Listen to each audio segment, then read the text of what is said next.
Hey everybody, I am Damian DiCarlo. Welcome to another Making a Geek. I am so excited. We're going to be geeking out on some Star Wars today. We have two awesome guests, so let's not waste any time during this quarantine. Let's get started so that we can all go back to doing absolutely nothing.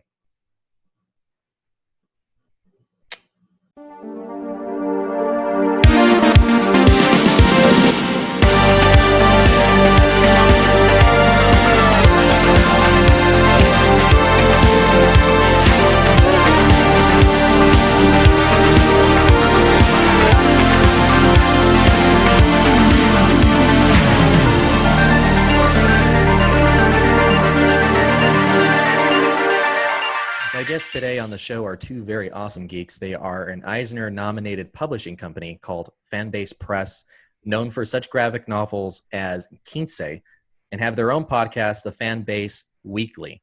Please welcome Barbra and Bryant Dillon. How are you guys? Very good, Damian. How are you? Thank you. Pretty Thank you good. for having us. How have you guys been during quarantine? Have you been coping, keeping busy? We've definitely been keeping Yes, busy. that's Yeah, for sure. we're still going strong with Fanbase Press. We've got some projects in development, and then of course still doing the podcast, Yes. albeit All remotely, virtual. now. Yeah, definitely keeping busy. Yeah, it's been tough because a lot of people have been going kind of crazy and, trying to find things to do. Some people haven't been working. I've been fortunate enough to still work, but a lot of people have been out of work, unfortunately. So now it's been kind of a stay at home and let's all just be productive. Sure. Absolutely. Yes. So I'm so glad you're on the show. I wanted to geek out about Star Wars in light that it's now on 4K and on Disney Plus. I figured I'd start a series of reviews on it, and now we start on episode 1, Phantom Menace. So it got released in May of 1999, directed by George Lucas. It grossed over $1 billion in the box office. It's been released on various home video formats, and now with its recent restoration and release on 4K formats, people are probably more into Star Wars now than ever, being in lockdown.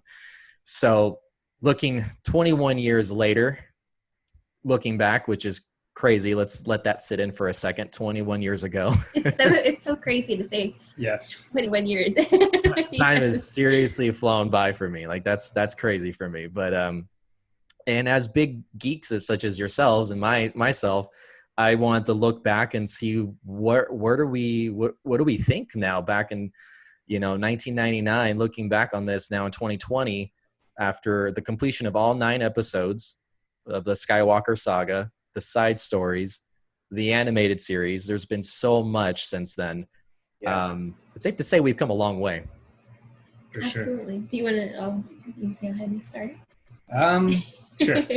I will say that I don't know if this is unusual, but I find myself, at least in my peers, to be in an unusual place with Star Wars because I feel like I've been able to let go of some of the I guess some of the things that defined Star Wars when I was growing up and when there was only 3 movies. And so I've been through this process where I was there when the prequels were released. I remember very specifically being very excited for episode 1, and then not realizing until I think a year or 2 later that a lot of people felt like it was bad or there was some sort of negative attention to it. For me, it was just another Star Wars film that maybe wasn't my favorite, but just was, the beginning of something new. And so I definitely went through a period where I started to be more critical of the prequels. And I think now, especially with the addition of stories like the Clone Wars and the sort of the redefining of the canon around the Disney purchase, I actually appreciate the prequels a lot more than I did when they initially came out. And I think that even though I have my own issues with the sequel trilogy, I can be critical there too. As an overarching story, it all tends to work more than it doesn't work for me. And so for me now, I think I actually enjoy revisiting Phantom Menace 20 years later, maybe more than initially when I saw it. Yeah. Totally agree with you on that. Barbra, what are your thoughts? I would echo that. I mean, what's funny to me is that I guess we were in high school when the prequels came out, and I remember going to see it. I laughed because my older brother is an actor actor and was an actor when we were kids, and he sent in his resume and his headshot because he wanted to audition for Anakin. Sadly, he obviously did not get it. But I remember vividly how excited he was. I was not then nearly the Star Wars fan that I am now. But I remember still having a really good time, and I went to see it. And like Bryant, I didn't realize that people hated it as much or had as many issues as they did until later. I myself, as the movies went on, had some issues with the other prequel movies, but now in revisiting it, and especially because it's brought us things like the Clone Wars and Rebels and Resistance and everything, Mandalorian, everything that has come to pass since then, Right. Really value being able to go back. I mean, Bryant and I have hour-long conversations sometimes because we're huge geeks about just like diving into the mythos and the canon of not only the movies, but how it relates to all of the animated stories and everything that's expanded as part of the universe. So, of course, I can still recognize, you know, as a cinema goer, as an art connoisseur, I guess if you would say, that there are issues there. They're certainly not perfect movies by any means, but the fact that they are part of this overarching beautiful story that is very Shakespearean in nature is really fantastic, and I appreciate them for that. I remember looking back as I was writing some stuff down. I remember being younger when I went and saw it in theater, and before that, when the internet was really kind of still on its first leg of getting out there with movie trailers. I remember people paid full price tickets for films that they weren't going to see just to see the trailer. For episode 1. I remember getting those stories, and I was like, yeah, I can't wait. I didn't do that, but I nonetheless waited eagerly to go see it. And it was just funny because looking back, I'm like, we are spoiled by the internet now when it comes to promotions and trailers. On Retro Game Night, I had a buddy that we did an episode about the review of episode 9 and how we feel like some trailers now just reveal too much. And back then it was kind of left a little bit of a mystery, or kind of like you'd have to go pay a full movie ticket or go see the movie to go see a trailer for it. So you had to kind of work for it. But now I feel like everything's handed to us to kind of know what to expect. And then we had a friend go with us when it premiered, and he vowed to not see any trailers for any of the sequels for Star Wars. And so he purposely avoided every single one. And to see his face upon seeing episode 9, stuff that we all kind of knew from the trailers, he had no clue.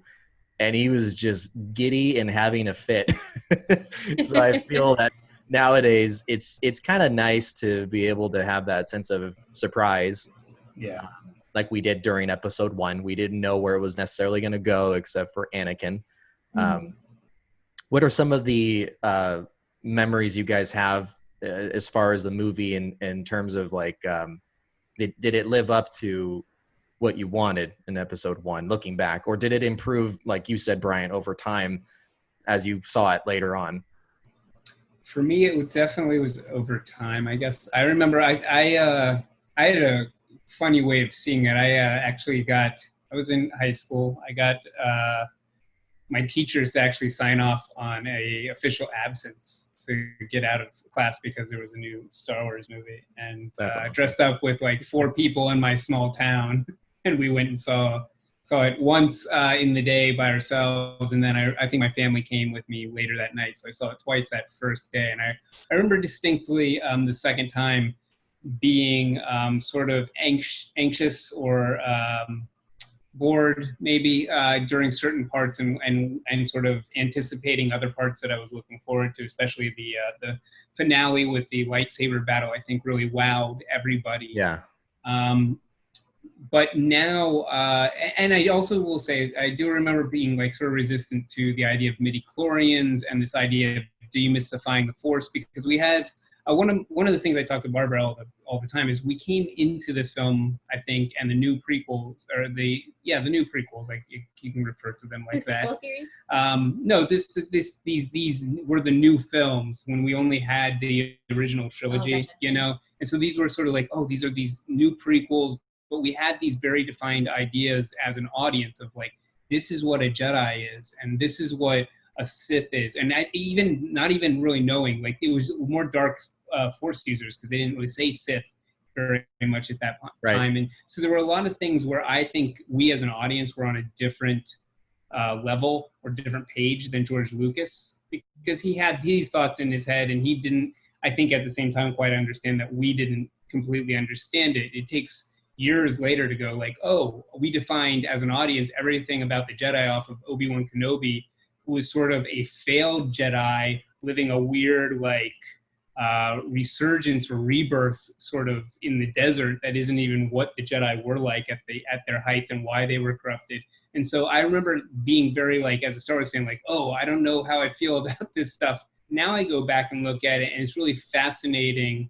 Even if some of it could be attributed to flaws, it's fascinating to go like, oh, why did the Jedi Order have these things going on? What was the purpose of the midichlorians? As both a thing for the Jedi in order to evaluate things around them, and as a storyteller. Is George Lucas suggesting that this is just science that would exist? Is he suggesting like this is how detached the Jedi have gotten from the Force, that they think that they can like read it in some sort of scientific way? But things like that really, I think, improved over the ages with me. Yeah, I think it definitely started like that. You're right. For me, I and again, I will bring up my older brother because I watched the regular series 4 through 6. It was just on loop in our house. I mean, it to the point when I at that point in my life, I was like, I don't really like Star Wars because I didn't connect with the stories the way other viewers did. I just knew like it was the movie that's on all the time, and I'm sick of it. I know it by heart, but I don't. You didn't get into this until later. That's funny. No, yeah, absolutely. It wasn't until Clone Wars that I really got into Star Wars. But for me, going and seeing episode 1, it was all about like Darth Maul, and wow, that seems awesome. And I was a huge Ewan McGregor fan, so I was like, oh, it's all about Ewan and Darth Maul. That's all I needed. That was like super exciting for me, and that was really fun. But yeah, I really like the things that impacted negatively or had a stigma attached for other viewers. I really didn't carry with me because I hadn't been living that for decades at that time. You know, I hadn't built up fan theories in my head to make sense of things. I hadn't carried with me what I knew from the original trilogy. So for me, it was just kind of like, oh, this is more of what I already know, but I don't really know it very well. So I think that's why I didn't necessarily have that visceral reaction like a lot of other viewers did. I feel like my one complaint, now that you mentioned, you brought up Ewan McGregor, Darth Maul, those two very pivotal actors and characters. I to this day, I still feel some sort of regret that I couldn't see more of Darth Maul in the films, though we saw him later in other, in story arcs. But I feel like the films, it could have been nice to have him still go on a little bit more. Sure. And so that brought me to a question I had on my podcast with Retro Game Night when we looked back on the other episodes, that his presence in the film was very powerful. He had a very, very great vibe as a Sith Lord. He had all the qualities you would want to have in a villain for a main film like that. So I kind of wish that it would have been explored more. And my question to my co-host at the time was, do you feel that whether it's the new sequels or even the prequels, does it lack a little bit because of the lack of presence of Darth Vader? Because as the original trilogy, we saw Darth Vader the whole time, and his character was very intriguing. It was dark, it was mysterious. I kind of feel that Darth Maul had a touch of that, and then we lost him after episode 1 for a little bit. How do you feel about that? Do you think that the films do well without Darth Vader's presence in one way or another? That's a really good question. And do you mean just in terms of the sequel trilogy? Yeah, and I know that they reference him almost in every film, but when you see episodes 4, 5, and 6, you're seeing him suited up like you did in episode 3, being Darth Vader. I mean, let's face it, we see Episode 3, which was a very epic film, because you know where it's going, when you see him in costume, in helmet, it's that sense of I belong here to see this. I need to. I'm longing to see him be Darth Vader again. And then I think, judging by the audience, when we saw Rogue One, it was the same reaction. When he was there, it was everyone flipping out. So I kind of feel that while Star Wars has so many great story arcs, so much to explore, I can't help but feel we've been spoiled by the presence of Darth Vader, because we always want more of it. Yeah, I think I totally hear what you're saying. I think it's so hard. It's like one of those things where you're set up to compete against such an iconic villain who has come to stand for like villainy and evil and bad, and to compete against that is monumentally a difficult task. Honestly, that's actually a really great question, because it makes me think to the overall arc. And I know that there have been, and we've had lots of conversations about like the issues of the sequel trilogy as a whole, and the cohesiveness or lack of cohesiveness with the story arc and what they're trying to tell. But honestly, for me, and especially in having revisited all of the movies multiple times, especially with the sequel movies coming out, for me, I feel like Anakin, and maybe Anakin as Darth Vader, looms really large in the sequel trilogy. And I say that because I feel like the sequel trilogy was really built for a very specific audience. And I think that that audience was the younger people who have come into, much like I did, honestly, but younger than me even, but those who came into Star Wars through all of the animated work, the Clone Wars animated series, Rebels, Resistance, etc. Because I feel like where that Shakespearean level, kind of like what you were talking about earlier, and that arc of that Anakin has becoming Darth Vader and what that means in his redemption, I think that really looms large in the sequel trilogy. And even though you're not seeing Darth Vader, I feel like his presence is there, and perhaps more so Anakin's presence is there. Even though you're just really seeing the mask, I feel like the weight of Anakin and we as the audience are, again, sort of the omniscient audience, knowing what has come to pass and how much weight and pathos come with that story. And so to see that weigh on Kylo Ren, on Ben Solo, I think is really weighty and has so much import to it, and I think connects so much more with the younger audience, or audiences that know those stories because of the benefit of having seen them. So I think that's a fantastic question. I don't know if I'm just rambling or if that makes sense. No, I think it makes sense. No, you're right. And I mean, judging by the sequels, now there's more room for diversity with different kind of characters, and we've explored so much in the lore of Star Wars that we didn't in the earlier trilogy. So now there's openings for brand new characters, different kinds, different cultures, and that opened the way for new actors. And I think it was a great move. I just kind of wish that there was one quintessential bond with a brand new villain, where I didn't feel that way with Kylo Ren, because it was admittedly he was trying to follow in Darth Vader's footsteps, but he was quite a Darth Vader. Right. Yeah, he did know that, and I feel like I totally agree with what you're saying, but I think that I feel a little bit less strongly about, and maybe a little bit more like Damien, in the sense that I felt like they didn't go as far as I wanted them to do. And part of that, I think, was there seemed to be different things that I think J.J. Abrams wanted to explore versus what Rian Johnson wanted to explore.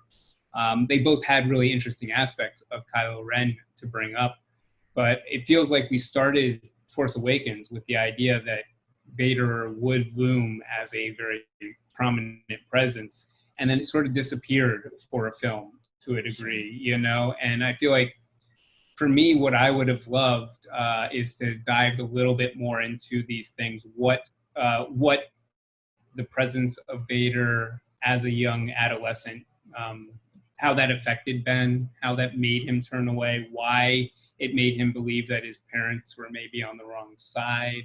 And we got a little bit of that with the betrayal that happens with Luke, but it feels like at least for me, was probably more stuff that happened, and they've sort of sprinkled it throughout the comics and the novels.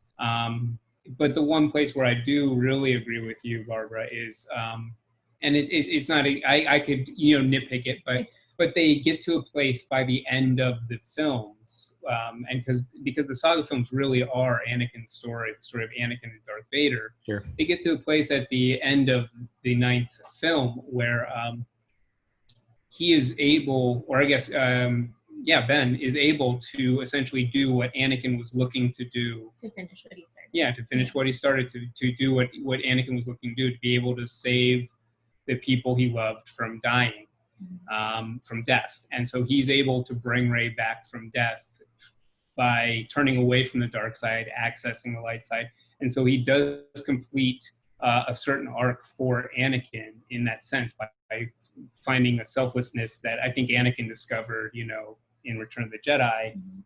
So there is some of that. I just feel like because there was not more of an overarching picture, and because some of these were like the prequels were created with no intention for the sequels to exist in the way that they did, that they fit together a little roughly.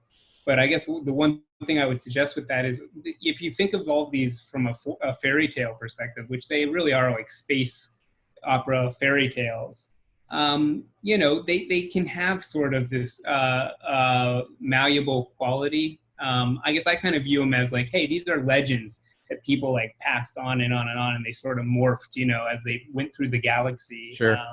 And so they don't, like, if things don't make exact sense, you as the audience kind of get to create that a little bit, or wait for the story that is going to tie those little threads together. So that's one way to approach it, I guess. I hope that was an answer to your question. Oh, it's totally geeking out and rambling. When we geek out, there is no wrong answer. Okay. Okay. All right, perfect. We go down all sorts of wormholes with Star Wars. No, there's so much we can go off of. It's not even funny. We would, take up like a whole day of this. I have an interesting question for you as geeks.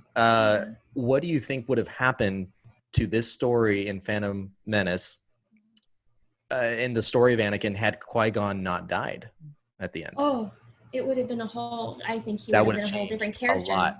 Yeah, I think if you're referencing what Dave Filoni noted, yes, I am. Brilliantly. So it makes me cry when I think about it on the Mandalorian behind the scenes. What is it called? Gallery. The Insider, right? Inside Gallery. Inside Gallery. I think we'd have a whole different story. And Dave Filoni, I just can't sing the praises enough of Dave Filoni. He's brilliant. He is amazing the way he described that. Yeah, a friend told me to go and watch that, and I did. That just changed everything of how I felt about Phantom Menace. Absolutely. I feel like he understands, not only understands Star Wars a lot better than most people, but he also seems to understand what George Lucas is trying to accomplish, but has a easier time conveying it. I think he's a storyteller. Maybe, right? Yeah. I mean, George Lucas is a storyteller too. I just think he's focused on different things, and there seems to be certain skills that Filoni has where he's able to cut through some of the minutia, because I think he can point out where this stuff is in the Phantom Menace, but a whole audience watched the Phantom Menace and some of it was missed, Well, I think, and Damien, I'd love to hear your thoughts, but I think what is really fascinating is that, and this is the case with the original trilogy, with the prequels, but it's very clear that Lucas he really knows what themes he wants to get across in his stories. That Absolutely. Is very clear. Mm-hmm. However, he is not a gifted writer, and he's not a gifted filmmaker necessarily, which I really hesitate to say that, because I mean, American Graffiti, great. Well, it's like technically he is, because he breaks level. He like breaks. He's groundbreaking, Absolutely. Is what I'm trying to say, with filmmaking. Yes. But yeah, when it comes to like the character, the heart, or the emotional aspect of it, he almost is impatient with it. Here's where I relate to George. I had the pleasure of meeting him. I was working in another job, and he was my client for a couple hours. So a couple hours with George Lucas. Wow. Learned something. And so after a while, I started to feel like I could relate to this guy, and the way he would talk, and the way we talked a little bit about Star Wars. I was trying to work, so I wasn't trying to get too much into that. But I think he's a visionary. he's a visionary that wants to excel and break walls, and however long it takes to do that, he'll do it. But like you said, when it comes to character development, writing, even directing, while he's good at it, I don't think it's his best suit, but it's definitely something that has enabled him to act on it. Like he's Sure. wanting to do those things because of his visions. Mhm. So I feel I relate to that with my screenwriting, that I feel when I do that on the side, that I have a vision, but it doesn't always pan out exactly how it will be put on film, and or Sure. by actor or by director. So by vision, you're surrendering yourself to, you know, by your imagination is your limit, but then there's different studios and different wants, different needs that will outweigh that. Absolutely. Yeah. And I think he may be limited in some of those things too. Absolutely. Yeah. And I think also when you get to a certain level of creator status, folks aren't going to challenge you as much, or the limitations of budget or filmmaking, or just people saying no to you, you know, they're kind of gone. So that challenge posed to creators sometimes, and no matter the medium, not just movies, but TV, comics, etc., it stifles the creation process a little bit, whereas sometimes I think that those barriers really incite the creative process. So I think something can be lost there as well. Well, and people, I think you are speaking really, both of you are really well to who Lucas is, and maybe sometimes I feel like it can go both ways. People can praise him as if he has no faults, but they also can be so harsh for someone who has been involved with like building essentially like the modern film. Yeah. Well, and the film industry. I mean, ILM exists because of George Lucas. Yeah. You know, like the effects that are being used in things like the MCU or anything you see in Game of Thrones or whatever you are currently looking at owes a huge debt to this person, and also and other people that were involved with him. Not that it all should go to him, but I think there's this idea of I don't know. It's very easy to get onto this bandwagon of like, oh, he's over the hill, or he lost his way, and even things like you look at Phantom Menace, to bring it back to the subject.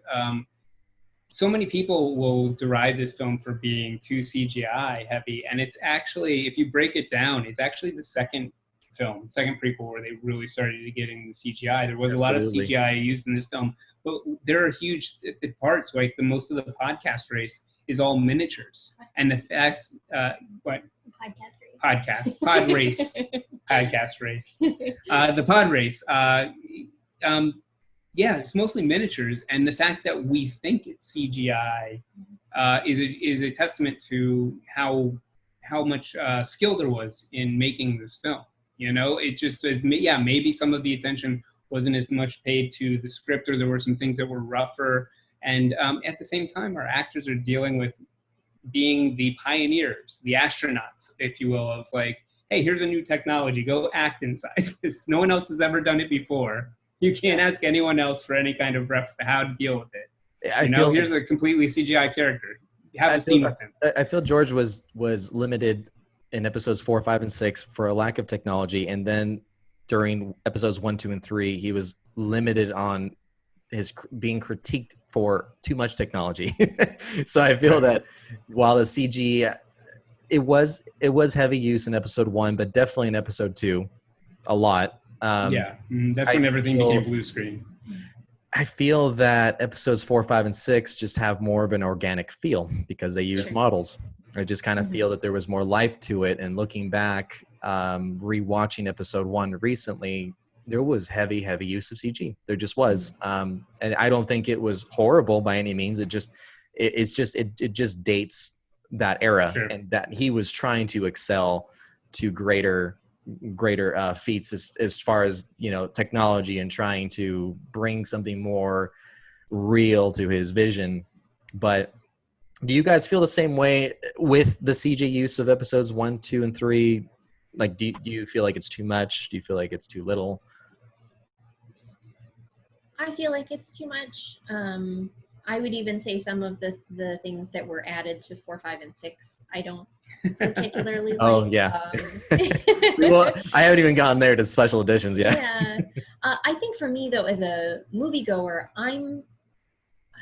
it's not often that I am someone who says like, oh, I really loved those special effects. I'm just someone who visually, there's something in my eye when I'm watching something that if it's more practical, I'm more visually attracted to it. There's something in terms of CGI that just doesn't connect with me. I don't know why. But the heavier that it is, the more that I'm going to pull back and not enjoy it as much. That's just me though. What do you think? What would be some examples of that? And before we move on, I'm curious to hear your thoughts on that. Honestly, when I watch something that's more like, what's the puppets? Dark Crystal, the new Dark Crystal, and how much that is practical puppetry. Yes, they utilized some CG, but it was essentially just to like to a greater detail animate their faces a little bit. That I am like, visually, that makes sense to me. That looks really good. That's great. When I see entire landscapes, like I'm thinking, I don't know why this is just popping in my head, but even with the prequels, when you see like entire, like you see Coruscant, or you see, you know, all of a city that's digital, or the Hunger Games, and like you come into the Capitol and it's all CG. For me, there's nothing attractive to me visually. It just, I'm like, oh, well, that's CG, and that's all. That's how it registers, right? And then there's some visions that need it, which is kind of, it's a double-edged sword. Like I'm thinking the release of 2003's Matrix Reloaded, when Neo is battling the thousands of Agent Smiths. I mean, there's no way you could do that scene, you know, organically. So you need it. And I know that would be the vision of the Wachowski brothers when they were doing it. And that's heavy, heavy, heavy CG. You know, you need that for that kind of scene. But looking back, you look at it and, you know, you can't help but critique it just a bit. It's just a bit outdated. And I feel that episodes 1 and 2 specifically are heavy use on it, but I have to respect the vision, which is what I think the point is with its maker, is just to really appreciate what it was supposed to be, not critiquing what it is now. I would agree with that. I mean, I think again, like when we were talking about expectations that the audience brought to the prequels, and especially episode 1, I think part of the reason that we as an audience struggled so much is because we, as a mass, did not go in with, what is George Lucas trying to do? We went like, oh, great, more Star Wars. We know what that means. And he had a different idea. When it comes to the CGI, I guess I'm a little more forgiving than you, I guess. I like, visually, these films work a lot for me. There are times when the CGI is not working, but it's almost like I would compare it to the Clone Wars. The first couple seasons of the Clone Wars, the animation, they did not have a lot of funding. It's dated now, given how we've advanced with animation.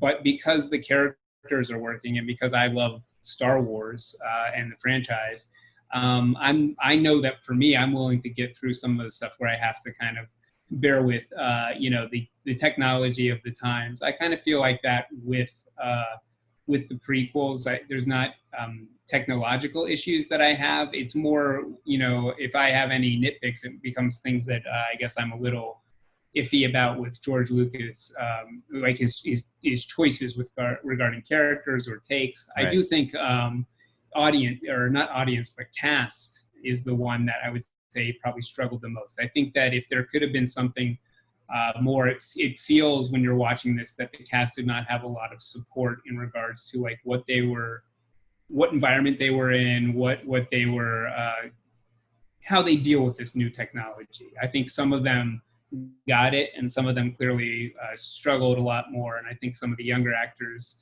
especially when we get into 2 and 3, like Hayden Christensen and Natalie Portman, had more difficulty than people like, say, Liam Neeson or Ewan McGregor. I'm smirking only because you said character. Dare I bring up Jar Jar? You guys want to go there? What do you have to say about Jar Jar? Because I think I have a different opinion. I think that Jar Jar was intended to appeal to kids, and they liked him, which is great. I honestly, in watching the prequels, especially in rewatching them recently, have more issue with, is it Waddle? Watto? Yeah. Watto. I think that the unfortunate racist stereotypes of some characters is what really grated on me more than anything. And I would say, I mean, that applies to Jar Jar as well. But I definitely don't want to be one of those people who, like, Ahmed Best is a wonderful human being and I wish him well. And it's so unfortunate that he had to experience, and the same with Hayden Christensen. And It's awful, really. Jake It is. Lloyd, it's just awful. Jake Lloyd. It's so awful that they had to go through those experiences, and these are just characters. And you see what happened to Jake Lloyd later. You know, it kind of can't help but think that the fans outlashing toxicity has anything to do with that. It does, and it affects people. It really does. Yeah. Actors too. Absolutely.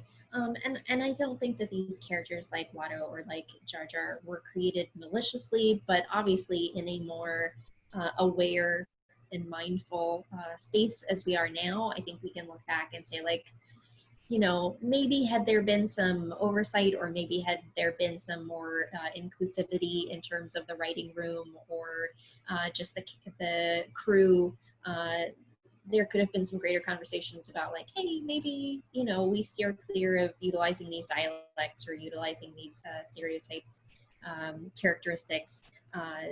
We could have steered clear of that. But in terms of just like Jar Jar as a character, I'm definitely not someone who's on the like, I hate Jar Jar bandwagon, but I'm also not someone who's like, Jar Jar is secretly a Sith Lord. I'm just it's interesting because we went through all the years of episode 1. We've gone from the beginning where some people were like, hey, Jar Jar wasn't too bad, or some people saying he's kind of funny and cute, to Sure. I just absolutely can't stand the sight of that man, I need to burn him, to then now, like you, Barbara, I feel kind of sorry for Ahmed Best and what he had to go through. He's gone through like this whole evolution of feeling for the character and the actor.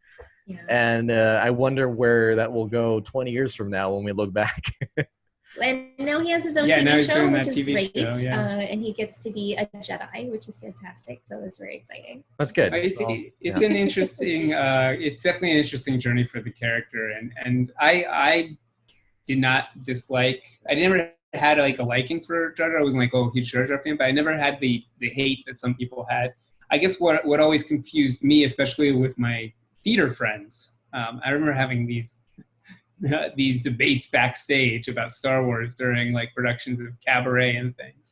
But Jar Jar is a fool. He's the archetype of a fool, and that's the role he plays. He plays it well. He is annoying. I mean, even to the point where, like in episode 1, I used to point this out to people as evidence, whether it is or not. But we have C-3PO, who is you know, the stuffy sort of comedic relief of the original trilogy, making a comment about how annoying and bizarre Jar Jar is. So when you have essentially like the that role from the previous trilogy going, hey, this guy is even further out than me.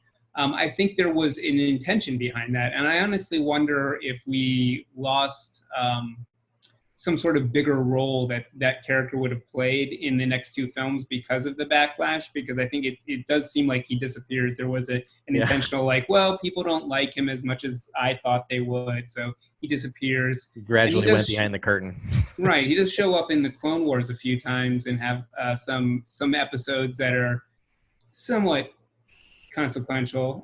But what I actually did like is Disney brought him back into the canon. I heard in some book where it's said that he eventually, after the death of Padme, moved back to Naboo and became like sort of this poor street performer that was really popular with like children on Naboo. And I just thought, what a like a sort of a sad, poignant like thought of like, you know, Jar Jar just having seen like some of the biggest things in the world happen as this upheaval, you know, occurred, and now he's just on the streets of Naboo, like, you know, juggling or something. I think for me, it was just the tone of the voice. I think I'm looking back, I'm okay with everything else. I get the gibberish and the talk. I mean, we had it with Yoda, but it's just the tone a little bit for me this time. It was just like, it's a little He's too high for intense. me. He's a specific flavor, that's for sure. Exactly. But either way, I respect the vision. I know what George was looking for. I mean, looking back at the makings of, which I've seen years ago, I know that his intention was for kids, like you said, Barbara, and to make him the funny character and to make it kind of lighter because he was wanting to make the next ones darker. So he wanted to make this one a little bit more upbeat. I get that.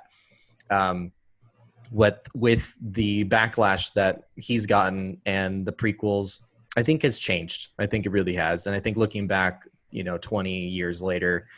20 plus years later, now it's taken on a whole new meaning, especially because of the rest of Star Wars lore. And you can't help it when you rewatch Phantom Menace, you look back at all those other things like Rebels and Clone Wars. Sure. Absolutely.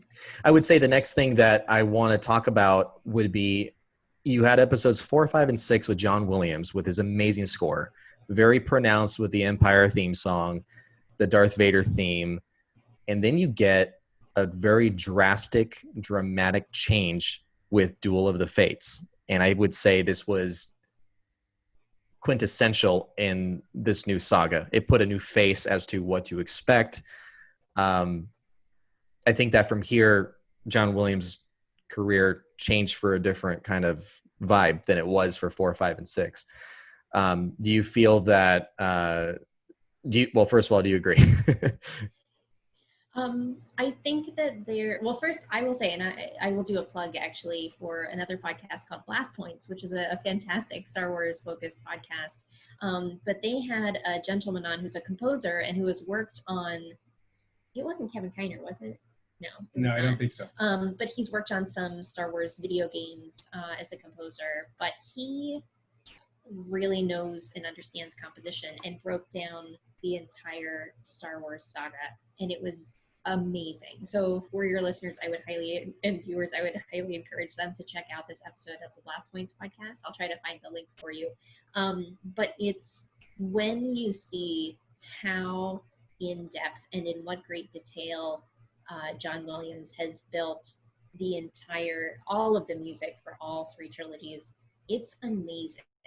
And especially with something like Duel of the Fates, where you're getting into the symbiotic nature of the Sith and the Jedi and what that means, and how chromatically that works in terms of the music and the notes itself. I mean, I am not someone that knows music to that degree, but I will say it is breathtaking to have someone break that down and to understand even a portion of what's going on in John Williams' mind. It's absolutely amazing. He has the biggest imagination I've ever known.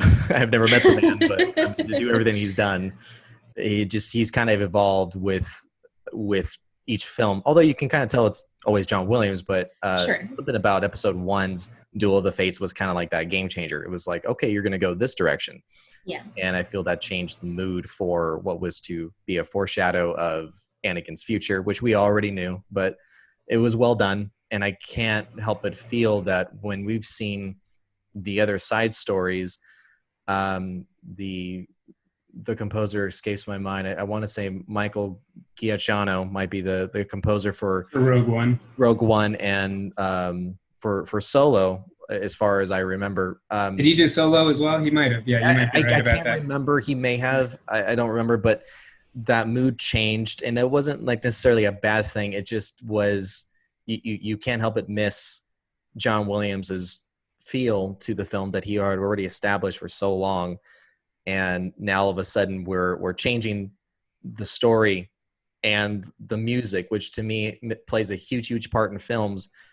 I would say films do well without music in its most intense scenes, but then when it's needed would be when it's the most dramatic change for a storyline, such as the fight between Darth Maul and Qui-Gon and Obi-Wan. So that would be a time you wouldn't have the silent intensity. This is a time to let it all out.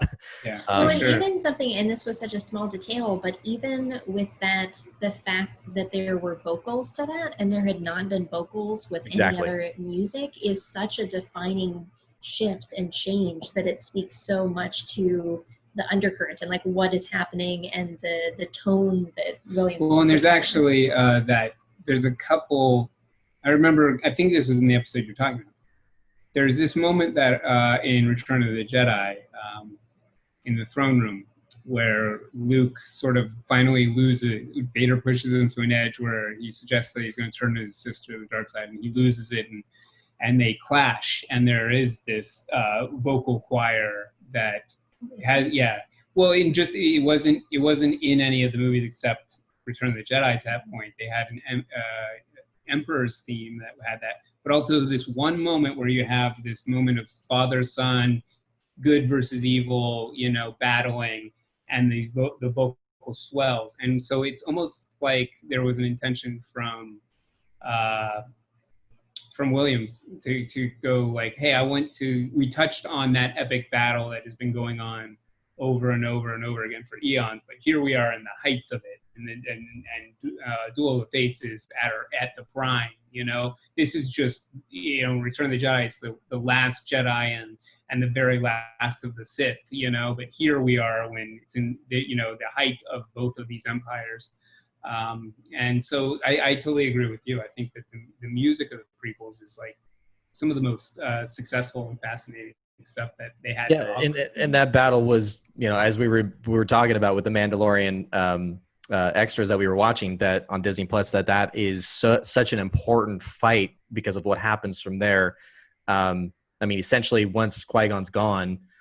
No, I didn't mean to make that to a pun, but once Qui-Gon's dead, then at that point, everything changes for Obi-Wan. At that point, it's here's the kid, teach him. I know that you're not ready for it, but you're gonna have to be. Step up and let's do it, because he's the chosen one. No pressure. So from there, it was just everything falls on Obi-Wan. And I think that was part of maybe that swell of the music, the Duel of the Fates. This is where, everything changes because of this fight. And that just changed everything. I can just say from there on, we all saw a very stressed out Obi-Wan Kenobi because he had this huge obligation, that he didn't exactly choose to do, which was now he had to raise Anakin as a Padawan for himself. So I would say that Episode 1, looking back, was a very well done film, though there were some certain things that we could critique. And I think that as a Star Wars fan, we shouldn't look too closely at those critiques and just look at for what it is. And when we understand George and his vision, I think we can kind of take away a really great story overall at the end of the day. Absolutely. Definitely. Before we go, where can folks find you guys for Fanbase Press and your endeavors that you continue to do? Sure. You can find all of our, so we are both a comic book publisher and a geek culture site. You can find all of our catalog of books as well as all of our daily reviews, interviews, our whole podcast network at fanbasepress.com. We're on all of the social medias as well: Facebook, Twitter, Instagram, YouTube, Apple Podcasts, everything except MySpace. MySpace is so 1999. You can find me on Instagram at Damien_DeCarlo, also making a geek_podcast. Don't forget to hit the subscribe on this channel for more cool content. Until next time, everybody, keep cool, keep calm, and geek out. Good night, everybody.